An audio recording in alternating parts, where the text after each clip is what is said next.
what are you using for nutrients and how are you going about your feedings? I run the whole line of Athena blended. I'm running 1 gallon pots with cocoa, and then I have the reservoir out there feeding the Floraflex drippers.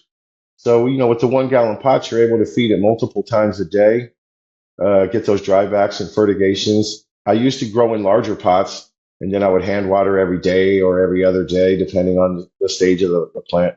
But now I'm able to hit that multiple times a day in a smaller pot. And I've been rolling with that strategy for the last couple years, and I'm pretty happy with the results. So yeah, high frequency fertigation, hitting that thing. I used to hit it like 10 times a day in small little shots. They call it pulse feeding. But now I've kind of altered that to where I'm just giving it 3 main fertigations, basically 4 hours apart. My lights come on at 5:50 p.m., so it'll get its first fertigation at 7 p.m. Then it'll get its second fertigation at 11 p.m. and then its third and final fertigation at 3 a.m.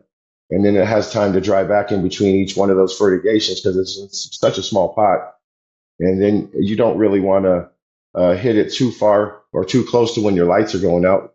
That'll spike your humidity. So I don't like to fertigate it any later than 2 or 3 hours before the lights are going to go out that last time. I hear more and more people talking about growing in 1 gallon pots and doing the drip system or flood and drain in particular.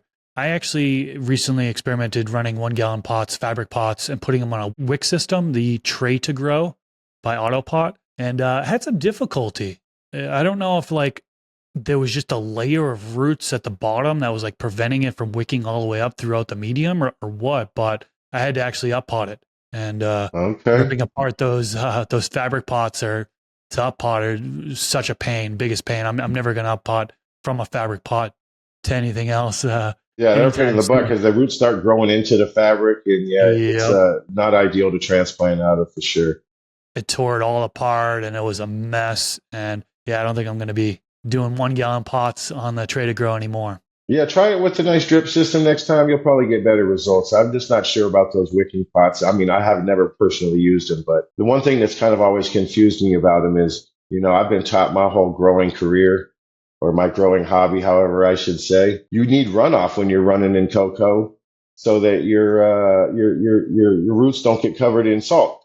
So with those wicking pots, it always made me wonder, how does your roots not get all caked in salt sediment because you're not really getting any runoff, right? Good point. Yeah, I can see that be a concern for sure. Yeah, that could have been maybe part of the problem with why they didn't do well for you. I'm just, I don't have much experience with them. I know that a lot of people do use those self-wicking pots, but I need to see that runoff come on. I got 10 plants in there. They're all in the drip system, and every day I monitor those runoff trays and make sure that there's runoff in there. If there's not runoff in there, a lot of times I'll take an emitter from another pot and place it in there so that it starts getting more, or I'll just dip a cup into the reservoir and then dump it in there to make sure that every plant tray has some runoff in it. This clip is brought to you by VivoSun. Use discount code MrGrow15 to save on any of their gardening products. Go to the full episode by clicking the outro card here, or click the link in the description section below. Catch you in the next video.